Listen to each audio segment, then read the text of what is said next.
आइए देखें क्या है आज की खबरों में।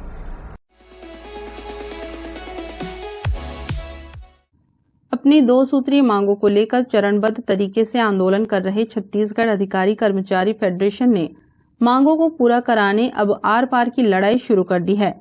आंदोलन के अंतिम चरण में अनिश्चितकालीन हड़ताल सोमवार से शुरू हो गया है। इस बार और अधिक कर्मचारी संगठनों ने हड़ताल को अपना समर्थन दिया है। पहली बार न्यायालय कर्मचारी संगठन भी हड़ताल में शामिल हो गए हैं।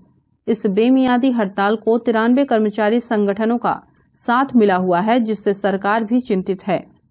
हम लोग आज प्रांतीय निकाय के आह्वान पर हमारे 2 सूत्री मांग महंगाई भत्ता, इंक्री भाड़ा भत्ता को लेकर शासन को आज 4 महीने पहले सूचना देके हम लोगों ने भोजन अवकाश में 1 दिवसीय आंदोलन कर जो है ज्ञापन सौंपा था माननीय मुख्यमंत्री महोदय, माननीय मुख्य सचिव महोदय को।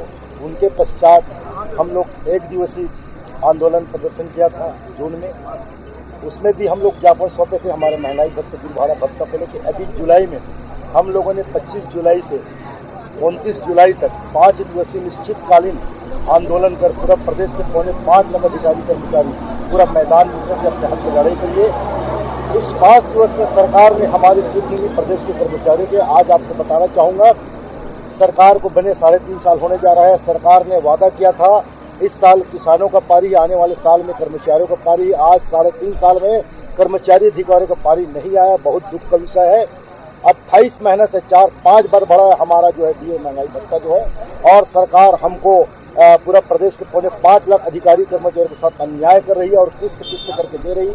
उस बार जब हम लोग 3 दिन का धरना प्रदर्शन किए थे तो ऐसी 5% दे दी, वो भी मई से, जबकि हमको आज 28 महीने से पेंडिंग है। अभी वैसे जो है दबाव के कारण उसने 6% जारी कर दिया, जबकि हमको अभी हम लोग सेंट्रल गवर्नमेंट से अभी सेंट्रल गवर्नमेंट से 34% पीछे है। सेंट्रल गवर्नमेंट का 34% है, हमारा भी 22% है। अभी सेंट्रल गवर्नमेंट का 4% बढ़ गया, उनका 38% हो गया। अभी हमको 22% दिया जा रहा है। ये बहुत निंदनीय है। सरकार का ये हठकर्मिता है। प्रदेश के कर्मचारियों को बिल्कुल ललायित कर रहा है। इसके लिए हमको आंदोलन करना पड़ा है। ये सेंट्रल में जब ये महंगाई भत्ता देते हैं तब तक पूरा राज्य सरकार अपने माननीय मुख्यमंत्री महोदय, राज्य सरकार ने मतलब जारी कर दी है, मगर सरकार बिल्कुल हमको रुला दी है, परेशान कर दी है। ये पूरा प्रदेश के अधिकारी कर्मचारी बिल्कुल परेशान है, हताश है जो है इस स्टेप का नहीं करना। जिस तरह की महंगाई में यही जो है हमारे स्टेट गवर्नमेंट में, हमारा यही स्टेट में जो IAS होते, IPS होते, DPO होते, जो सेंट्रल के कर्मचारी होते, लोग बकायदा 28 महीने का एरिया सहित ले चुके हैं। यही राज्य सरकार उनको राज्य सरकार से ही तनख्वाह मिलता है, बकायदा राज्य सरकार दे रही है। और वही IAS IPS लोग बैठे हैं और अपना तनख्वाह खुद ले लिए हैं, अपना एरिया खुद ले लिए हैं और कर्मचारियों के लिए नियम कानून बता रहे हैं, समिति गठित करते हैं। ये बहुत निंदनीय है। अभी हम लोग 2 सूत्री मांगों को लेकर के अनिश्चितकालीन आंदोलन में बैठे हुए हैं। हमारी मांग है 34% महंगाई भत्ता केंद्र के समान देय तिथि से मिलना चाहिए, जो हमारे सरकार जो है यदा कदा कभी भी घोषित कर देते हैं और उसी तिथि से घोषित नहीं कर रहे हैं, जिससे हमें भारी आर्थिक नुकसान हो रहा है। दूसरा मुद्दा है हमारा HRA, हाउस रेंट जिसको बोलते हैं।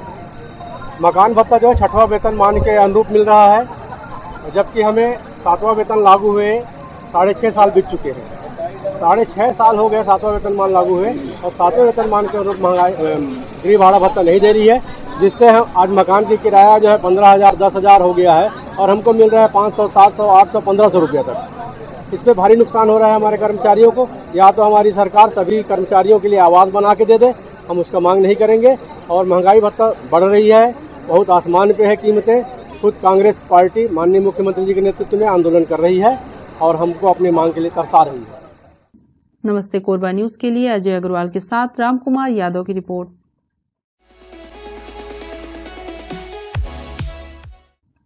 सोमवार को पहले दिन की हड़ताल के दौरान सभी सरकारी दफ्तरों में सन्नाटा पसरा रहा और हितग्राही भटकते देखे गए।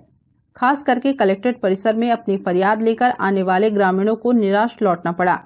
ग्रामीणों ने बताया कि बड़ी मुश्किल से जिला कार्यालय पहुंचते हैं, लेकिन यहां हड़ताल होने से हमारा कोई कार्य नहीं हुआ। हम आपको बता दें कि लगभग सभी विभागों में तालाबंदी की स्थिति नजर आई, जिसकी वजह से हड़ताल से अनजान जरूरतमंद लोगों को कलेक्ट्रेट एवं अन्य विभागों से बैरंग वापस लौटना पड़ा। रोजगार कार्यालय बंद पड़ा हुआ नहीं सर, कोई नोटिस वोटिस तो चिपका नहीं है सर।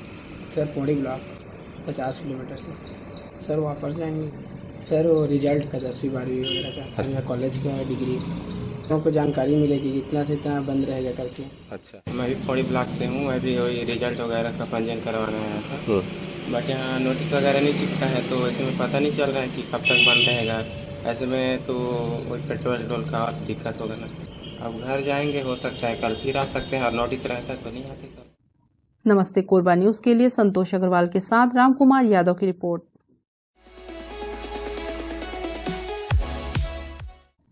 बिलासपुर रेंज के विभिन्न जिलों से जब्त की गई लगभग 4 टन गांजे को हाई पावर कमेटी की उपस्थिति में बालको संयंत्र में नष्ट करने के लिए अभियान शुरू किया गया। इस 4 टन गांजा को जलाने में 4 घंटे का वक्त लगा। आपको बता दें कि बिलासपुर रेंज के अंतर्गत आने वाले कोरबा, जांजगीर चांपा, रायगढ़, मुंगेली पुलिस द्वारा बड़े पैमाने पर गांजा जब्त किया गया था, जिसे नष्ट करने के लिए बालको पावर प्लांट को चिन्हांकित किया गया था, जहां पर जब्त मादक पदार्थों को रोड रोलर से कुचलकर और जलाकर नष्ट किया गया। नमस्ते कोरबा न्यूज के लिए संतोष अग्रवाल के साथ अजय अग्रवाल की रिपोर्ट।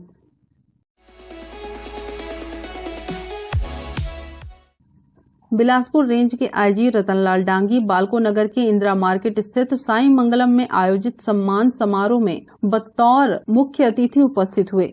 डिस्ट्रिक्ट ताइक्वांडो एसोसिएशन द्वारा स्वतंत्रता दिवस के अवसर पर राष्ट्रपति पुलिस पदक प्राप्त करने पर आईजी रतनलाल डांगी का सम्मान किया गया। सम्मान करके और एक जो आदमी कुछ करता है, यदि उसको सम्मानित करते हैं तो एक और उत्साह जाता है। और मेरा कोशिश यही है कि सब लोग सभी लोग आगे आए, और चाहे वो यूथ हो, समाज का कोई भी किसी भी मतलब क्लास से हो, बच्चे हो, यूथ हो, सभी लोगों का एक बाइबल की एक जो लाइन है वो मुझे हमेशा प्रभावित करती है। वो है कि बांटोगे तो बढ़ेगा, रोकोगे तो खत्म हो जाएगा। वो चीज़ सब पे लागू होती है। आपके पास कुछ नॉलेज है, आपके पास कुछ मतलब कुछ भी चीज़ें हैं, तो आप उसको जितना बांटेंगे वो बढ़ता जाएगा। और जैसे ही हम हर चीज़ को अपने पास रोकते जाएंगे, वो आपके साथ ही चला जाएगा। जब आप दुनिया से जाओगे तो आपके साथ चला जाएगा। आज बहुत खुशी हो रही है कि इस जो कार्यक्रम में आपने आईजी सर को सम्मानित करने का जो कार्यक्रम आयोजन किया, उसमें हम लोग भी इसका हिस्सा बन पाए। मैं आईजी सर को धन्यवाद देती हूँ कि वो हमें यहाँ लेकर आए अपने साथ, और आपके आमंत्रण पर हम लोग यहाँ सब आए। बाकी एक जिले से चले जाने के बाद हम तो हमेशा उस जगह को, उस जिले को याद करते हैं, उस स्थान को याद करते हैं, उससे यादें जुड़ जाती हैं। लेकिन वहाँ के लोगों का इतना प्रेम, इतना स्नेह अगर किसी अधिकारी को जाने के बाद मिलता है, इसका मतलब उन्होंने कितनी बड़ी जगह बनाई होगी आप सबके दिलों में जब वो यहाँ कार्यरत रहे, और इतने साल बीत जाने के बाद भी वो स्नेह, वो प्यार कायम है। ये एक बहुत बड़ी बात है। सर के जो प्रोफेशनल अचीवमेंट्स हैं वो तो हम लोग लगातार देख रहे हैं, उनके बारे में सुन रहे हैं। 26 जनवरी को उनको सम्मानित किया गया राष्ट्र। नमस्ते कोरबा न्यूज के लिए अजय अग्रवाल के साथ ममता साहू की रिपोर्ट।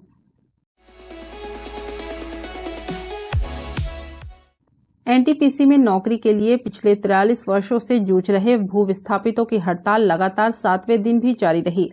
हड़ताल में शामिल ग्रामीणों ने बताया कि 16 अगस्त से उनका हड़ताल चालू है। 17 अगस्त को एनटीपीसी प्रबंधन एवं जिला प्रशासन के साथ बैठक में प्रबंधन ने केवल आश्वासन दिया था, लेकिन अभी तक कोई नतीजा नहीं निकला। अगर हमारी मांगे पूरी नहीं होती है तो हमारे हड़ताल को आगे और वृहद रूप दिया जाएगा, जिसकी संपूर्ण जिम्मेदारी एनटीपीसी प्रबंधन की होगी। जी, हम सभी एनटीपीसी कोरबा के भू स्थापित ग्राम 4 पर ऐसे हैं। नौकरी की मांग को लेकर हम लोग सभी 16 अगस्त से यहाँ पर अनिश्चितकालीन हड़ताल पर बैठे हैं। एनटीपीसी प्रबंधन के द्वारा हमारी भूमि का आज से 43 वर्ष पहले अधिग्रहण किया गया था। इसके संबंध में हम सभी ने एनटीपीसी प्रबंधन को 16 अगस्त तक अनिश्चितकालीन हड़ताल की सूचना दिए थे, और हम 16 अगस्त से यहाँ पर बैठे हुए हैं। एनटीपीसी प्रबंधन के द्वारा 17 अगस्त को हमारे पास चर्चा के लिए आए हुए थे, जिसमें एनटीपीसी प्रबंधन के अधिकारीगण और जिला प्रशासन के अधिकारीगण आए हुए थे।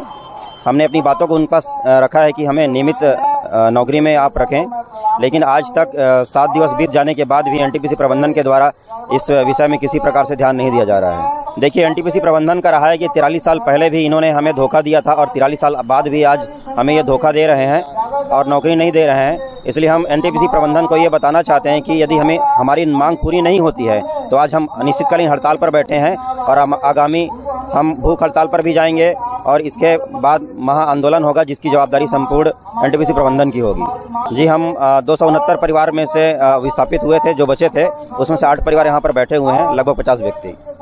नौकरी देनी होगी, हमको नौकरी देनी होगी, होश में आओ, होश में आके बात करो। नमस्ते कोरबा न्यूज के लिए अजय अग्रवाल के साथ रामकुमार यादव की रिपोर्ट।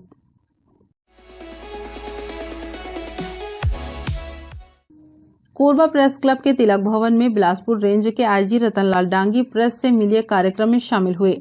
उनके साथ कोरबा एसपी संतोष कुमार सिंह भी उपस्थित थे।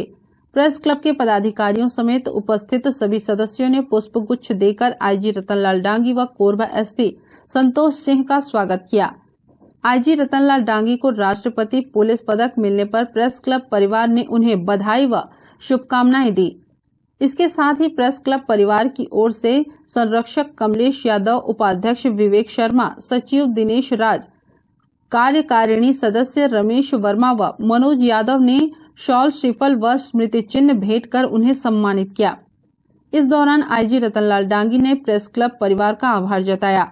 हमेशा इस चीज को निभाया भी है और मैं भी कोशिश करता हूँ हमेशा कि जहाँ भी रहे जो अच्छा कर सकते हैं यहाँ पर सोसाइटी के लिए और पूरे स्टाफ के लिए, जो भी आपके संपर्क में आता है उसका, क्योंकि यदि आप एक आपके आसपास के माहौल को मतलब अच्छा करेंगे तो आप भी अच्छा फील करेंगे। यदि हमारे मन एग्जैक्टली हमारे मन में क्या भाव, जो जैसा भाव होता है हमको वैसी दुनिया दिखती है। आप कैसा देखना चाहते हैं, दुनिया जैसी है उसको हम अपने देखने का नजरिया जो होता है, कहते कि नजर बदलने मतलब नजरिया बदलने से हर चीज बदल जाती है, तो वो है। और आप सबका काफी हमेशा स्नेह रहा है।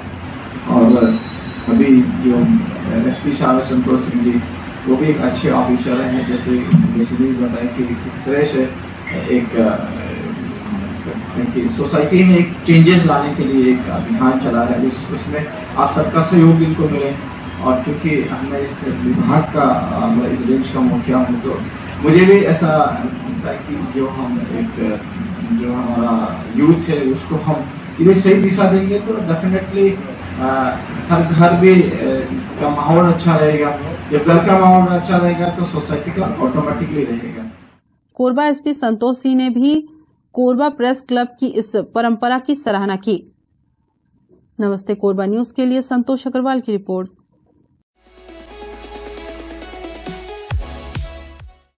नरेंद्र मोदी ने मुख्यमंत्री और प्रधानमंत्री के रूप में 20 वर्ष का कार्यकाल पूरा किया है। इन वर्षों में उनके विजनरी और क्रांतिकारी कार्यों पर देश के अलग अलग क्षेत्रों के प्रख्यात विद्वानों ने तार्किक विश्लेषण करते हुए अपने विचार लिखे हैं। उसी का संकलन मोदी @20 पुस्तक के रूप में सामने आया है। इस पुस्तक के संदर्भ में 22 अगस्त 2022 को गीतांजलि भवन ऑडिटोरियम, पुराना बस स्टैंड, कोरबा में प्रमुख वक्ता के रूप में जुड़ावन सिंह ठाकुर, प्रांतीय सचिव विद्या भारती एवं सूर्य कुमार पांडे, पूर्व प्राचार्य, सरस्वती शिशु मंदिर की उपस्थिति में पुस्तक पर सेमिनार का आयोजन संपन्न हुआ। इस कार्यक्रम में संगठन सह प्रभारी गोपाल साहू, रामपुर विधायक ननकीराम कंवर के साथ जिला के पदाधिकारी, मंडल के पदाधिकारी, कार्यकर्ता एवं नागरिकगण उपस्थित थे। नमस्ते कोरबा न्यूज के लिए संतोष अग्रवाल के साथ रामकुमार यादव की रिपोर्ट।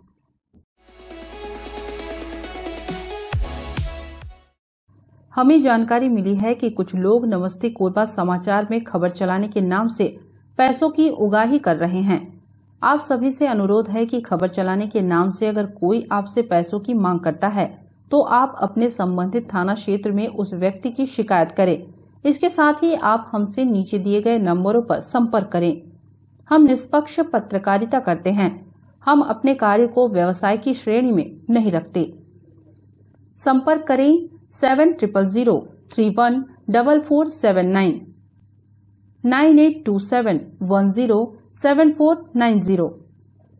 न्यूज के इस बुलेटिन में बस इतना ही। न्यूज अपडेट के लिए जुड़े रहें हमारे YouTube channel, Facebook, Telegram, Instagram, Twitter को सब्सक्राइब, लाइक, कमेंट करना ना भूलें। नमस्कार।